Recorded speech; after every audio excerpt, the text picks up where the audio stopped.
은퇴 후 해외여행, 당신의 오랜 꿈이죠? 하지만 그 꿈이 인생 최악의 악몽이 될 수도 있습니다. 수십 년간 피땀 흘려 모은 노후 자산, 단 한 번의 여행으로 모두 날아갈 수도 있다는 사실. 알고 계셨나요? 65세 이상 시니어 여행자들, 지금 이 영상을 절대 놓치지 마세요. 여행사도 숨기고 싶어 하는 진실, 누구도 알려주지 않는 은퇴 후 해외여행의 치명적인 함정 5가지를 공개합니다. 이 정보를 모른 채 무작정 떠났다가 병원 침대에서 눈물을 흘리게 된 수많은 분들을 저는 직접 봤습니다. 여행을 포기하라는 말이 아닙니다. 당신의 여행, 현명한 선택이냐, 평생의 후회냐, 지금 결정될 수 있습니다. 시작 전에 구독과 좋아요 잊지 마세요. 이 영상 하나가 여러분의 소중한 노후를 지켜줄 수 있습니다. 그럼 지금부터 절대 해외여행 전에 꼭 알아야 할 충격적인 진실을 시작합니다. 여러분, 저는 이 업계에서 23년간 일하면서 수많은 시니어 여행객들의 안타까운 사례를 직접 목격했습니다. 그들이 겪은 끔찍한 경험들, 수천만 원의 손실, 그리고 평생 후회할 결정들, 이 모든 것을 여러분은 오늘 이 영상을 통해 피할 수 있습니다. 제가 공개하는 이 정보는 여행업계에서 은폐하려 하는 내용입니다. 왜냐고요? 간단합니다. 돈이죠. 여러분의 안전과 행복보다 그들의 수익이 더 중요하니까요. 하지만 진실을 아는 것이 여러분의 권리입니다. 소중한 시간과 자원을 어떻게 활용할지는 매우 중요한 문제입니다. 이것만 알아도 여러분의 은퇴 후 여행 계획은 완전히 달라질 겁니다. 첫 번째, 여행보험의 함정입니다. 여러분, 해외에서 갑자기 아프면 어떻게 될까요? 65세 이상이 되면 해외여행 보험료가 천정부지로 오른다는 사실 알고 계셨나요? 일부 보험사들은 70세 이상에게는 아예 보험 자체를 판매하지 않습니다.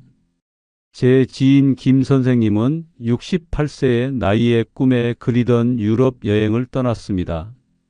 그런데 이탈리아 로마에서 갑자기 심장 발작이 왔고 현지 병원에 입원하게 되었죠.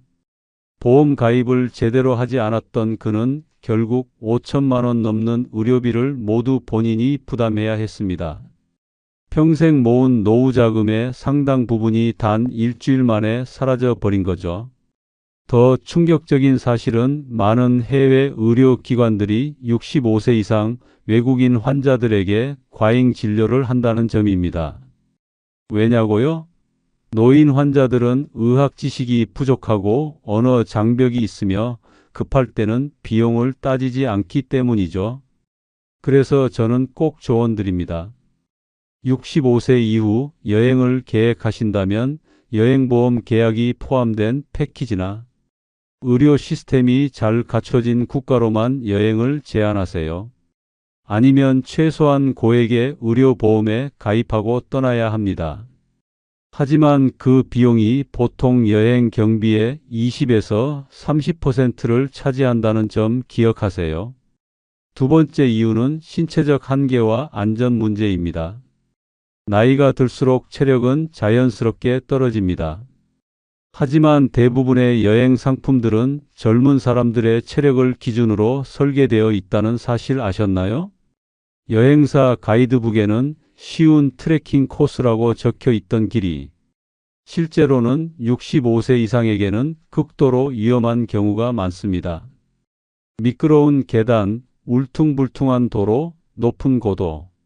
이 모든 것이 노년층에게는 심각한 낙상 위험을 초래합니다. 통계에 따르면 해외여행 중 부상을 입는 65세 이상 여행객의 비율은 젊은 층의 3배에 달합니다. 더 심각한 것은 이런 부상이 장기간의 회복을 필요로 하며 때로는 영구적인 장애로 이어질 수 있다는 점입니다. 박 여사님은 72세에 친구들과 함께 중국 장각의 여행을 떠났습니다. 가파른 산길을 오르다 발을 헛디뎌 넘어졌고 고관절이 골절되었습니다. 현지에서 수술을 받았지만 귀국 후에도 재활 치료가 1년 넘게 이어졌고 결국 지팡이 없이는 걷기 힘든 상태가 되었습니다. 그녀의 자유로운 노후 생활 계획은 모두 물거품이 되었죠. 여행사들은 이런 위험성을 절대 알려주지 않습니다. 대신 아름다운 경치와 잊지 못할 경험만을 강조하죠. 하지만 실제로 그 잊지 못할 경험이 병원 침대 위에서의 시간이 될 수도 있다는 사실을 명심하세요. 세 번째 이유는 예상치 못한 금전적 함정입니다. 65세 이상 여행자들을 노리는 사기꾼들이 전 세계적으로 증가하고 있다는 사실 아셨나요? 이들은 특별히 노년층을 대상으로 삼습니다. 노년층은 일반적으로 더 많은 현금을 소지하고 디지털 보안에 취약하며 예의를 중시해 거절하기 어려운 경향이 있기 때문입니다. 방콕의 왕궁 근처에서는 오늘만 특별 할인이라며 노년층 관광객들을 비싼 보석상으로 유인하는 사례가 빈번합니다.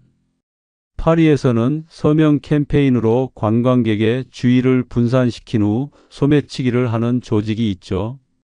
이런 사기꾼들은 특히 65세 이상의 관광객들을 쉬운 표적으로 여깁니다.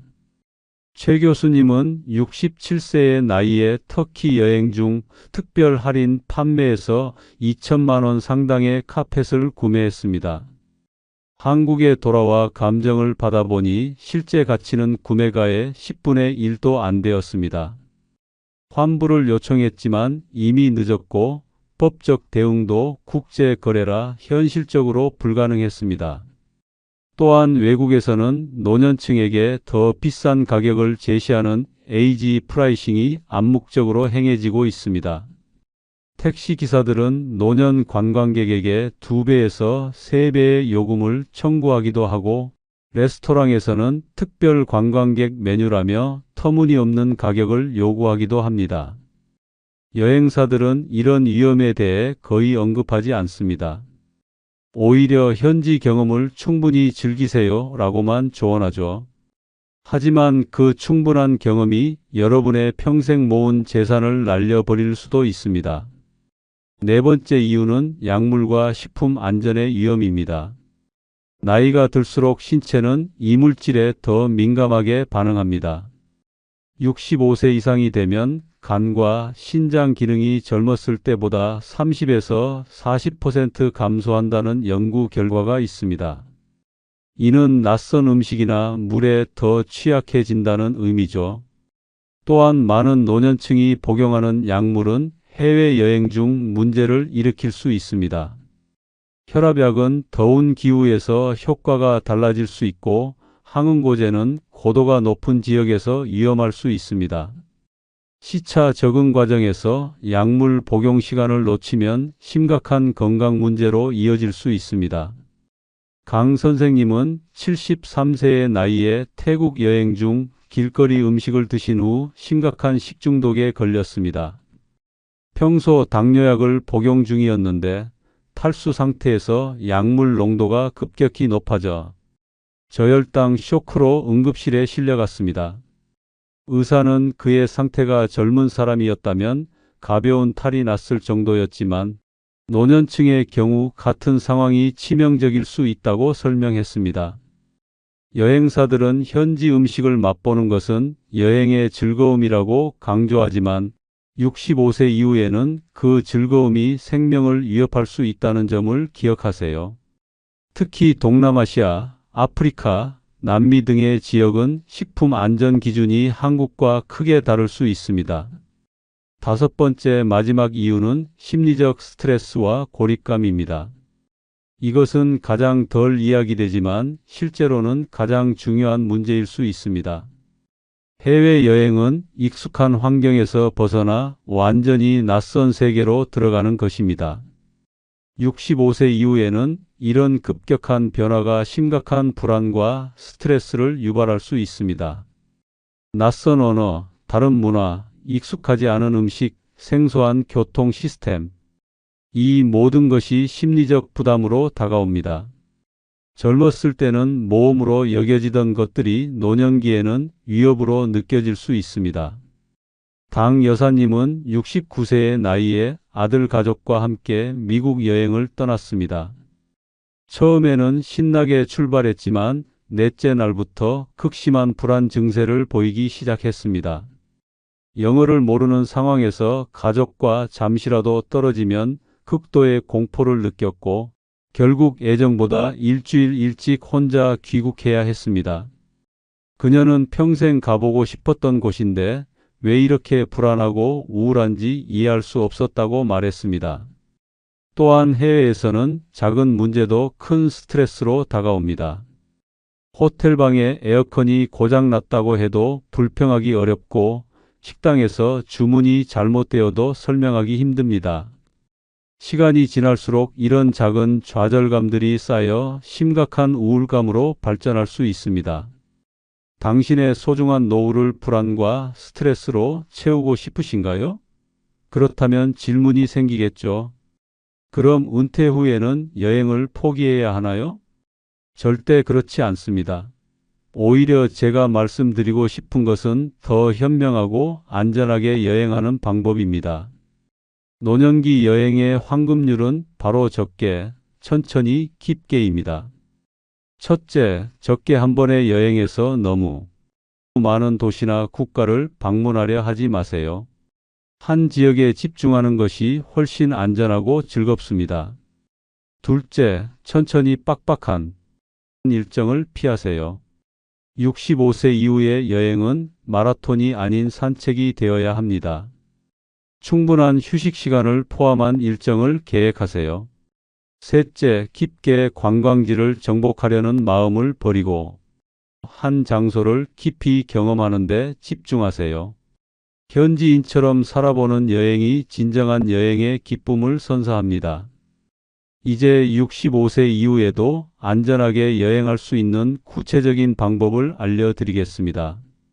먼저 65세 이후에 추천하는 여행 유형은 다음과 같습니다. 첫째, 의료 관광입니다. 이는 의료시설이 뛰어난 지역을 방문하여 여행 중 만일을 대비하며 여행을 즐기는 방식입니다. 싱가포르, 태국의 방콕, 일본의 도쿄는 세계적 수준의 의료시설을 갖추고 있으면서도 관광 명소가 많은 도시입니다. 이런 곳에서는 갑작스러운 건강 문제가 발생해도 신속하게 대처할 수 있습니다. 이 여사님은 75세에 싱가포르 관광을 떠났습니다. 갑작스러운 복통으로 인해 가까운 병원을 찾아 진료를 쉽게 보았습니다. 이처럼 의료시설이 잘 되어 있는 곳들은 갑자기 찾아온 병에도 치료를 쉽게 받을 수 있습니다. 그녀는 갑자기 아파도 병원도 쉽게 가고 관광도 할 수 있어 일석이조였다고 말했습니다. 둘째, 장기 체류형 여행입니다. 2주 동안 5개 도시를 방문하는 것보다 한 도시에서 2개월 동안 머무는 것이 훨씬 안전하고 풍요로운 경험을 선사합니다. 스페인의 바르셀로나, 이탈리아의 피렌체, 태국의 치앙마이 같은 도시들은 장기 체류에 적합한 인프라와 문화를 갖추고 있습니다. 정 교수님 부부는 68세의 나이에 프랑스 니스에서 3개월 동안 아파트를 임대해 생활했습니다. 현지 시장에서 장을 보고 이웃들과 교류하며 주변 마을들을 천천히 관광했죠. 그들은 평생 기억에 남을 진짜 프랑스 생활을 경험했다고 해상합니다. 셋째, 크루즈 여행입니다. 크루즈는 짐을 한 번만 풀면 되고 의료진이 항상 대기하고 있으며 식사가 제공되고 다양한 목적지를 편안하게 방문할 수 있어 노년층에게 이상적입니다. 특히 발트해, 지중해, 알래스카 크루즈는 65세 이상 여행객들 사이에서 매우 인기가 높습니다. 윤 선생님은 77세의 나이에 지중해 크루즈 여행을 떠났습니다. 그는 한 주마다 새로운 도시를 구경하면서도 매일 같은 방으로 돌아와 편안하게 쉴 수 있다는 것이 최고의 장점이었다고 했습니다. 또한 크루즈에는 의사가 상주하고 있어 안전에 대한 걱정이 적었다고 합니다. 이러한 여행 유형들은 앞서 말씀드린 5가지 위험 요소를 크게 줄여줍니다. 하지만 어떤 여행을 선택하든 다음에 안전 수칙은 반드시 지켜주세요. 첫째, 여행 전 주치의와 상담하세요. 본인의 건강 상태와 복용 중인 약물을 고려한 맞춤형 조언을 받을 수 있습니다. 둘째, 포괄적인 여행자 보험에 가입하세요.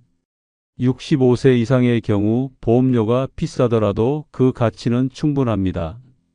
셋째, 모든 약물은 원래 포장 상태로 처방전과 함께 충분히 가져가세요. 현지에서 같은 약을 구하기 어려울 수 있습니다. 넷째, 여행 일정에 충분한 휴식 시간을 포함하세요. 하루에 한 곳의 주요 관광지만 방문하는 것이 이상적입니다. 다섯째, 현지 음식을 시도할 때는 신중하게 접근하세요.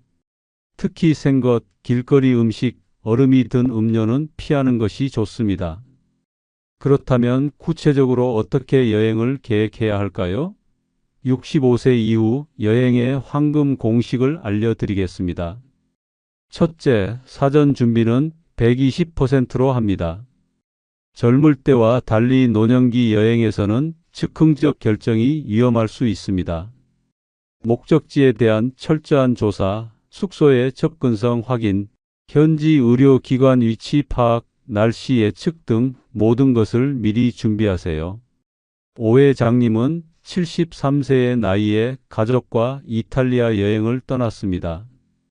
그는 각 도시의 호텔에서 가장 가까운 병원 위치를 미리 조사하고 자신의 혈액형과 복용약, 알레르기 정보를 적은 카드를 이탈리아어로 번역해 항상 지갑에 넣고 다녔습니다.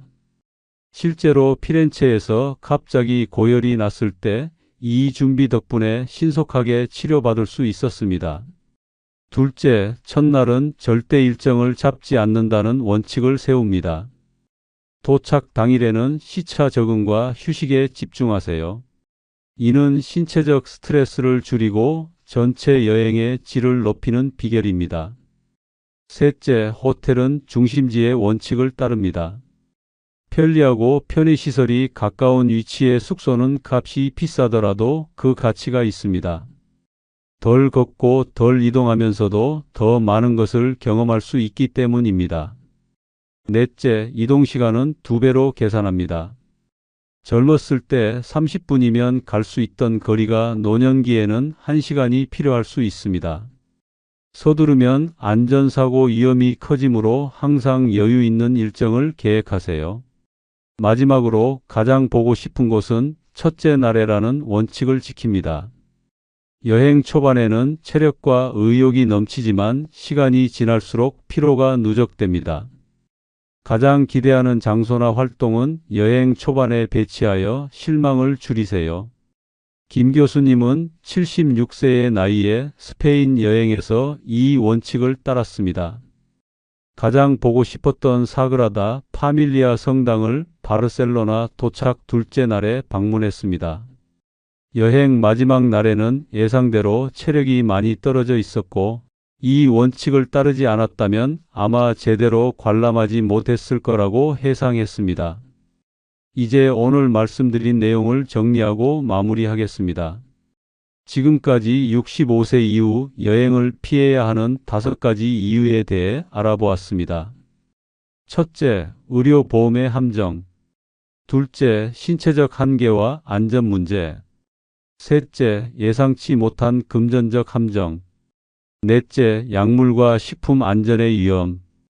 다섯째, 심리적 스트레스와 고립감. 하지만 이런 이유들 때문에 여행을 완전히 포기할 필요는 없습니다. 오히려 더 현명하게, 더 안전하게 여행하는 방법을 배웠습니다. 여러분, 65세 이후의 여행은 분명 20대, 30대의 여행과는 달라야 합니다. 젊은 시절의 배낭여행 방식을 고집한다면 그것은 마치 겨울에 여름옷을 입고 나가는 것과 같습니다. 계절에 맞는 옷이 있듯이 인생의 시기에 맞는 여행 방식이 있습니다.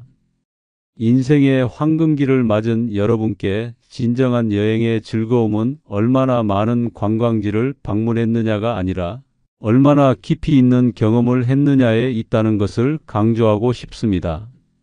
제가 여행 컨설턴트로 20년간 일하며 만난 수많은 시니어 여행객들 중 가장 만족스러운 여행을 경험한 분들은 항상 덜 보고 더 느끼는 여행을 선택한 분들이었습니다. 홍 박사님은 78세에 일본 교토에서 3주간 머물렀습니다. 그는 유명 관광지 몇 곳만 방문했지만 매일 아침 같은 카페에서 아침을 먹고 같은 공원에서 산책하며 현지인들과 교류했습니다. 그는 이번 여행은 내 인생에서 가장 의미 있는 여행이었다. 마치 잠시 그곳에 살았던 것 같은 느낌이다라고 말했습니다. 여러분의 여행이 단순한 관광이 아닌 삶을 풍요롭게 하는 경험이 되길 바랍니다. 65세 이후의 삶은 또 다른 시작입니다. 이 시기에 맞는 여행 방식을 찾아 안전하고 즐겁게 세계를 경험하세요. 오늘 제가 알려드린 정보가 여러분의 앞으로의 여행 계획에 도움이 되길 바랍니다. 이런 내용은 여행사 책자나 일반 여행 가이드에서는 결코 찾아볼 수 없는 실제 경험에서 우러나온 진실된 조언들입니다.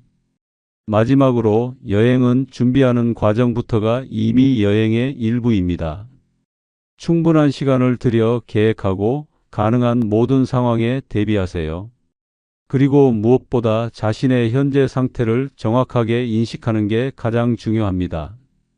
여러분의 건강하고 행복한 여행을 응원합니다. 영상이 좋았다면 구독과 좋아요 부탁드립니다. 영상 제작에 큰 힘이 됩니다. 감사합니다.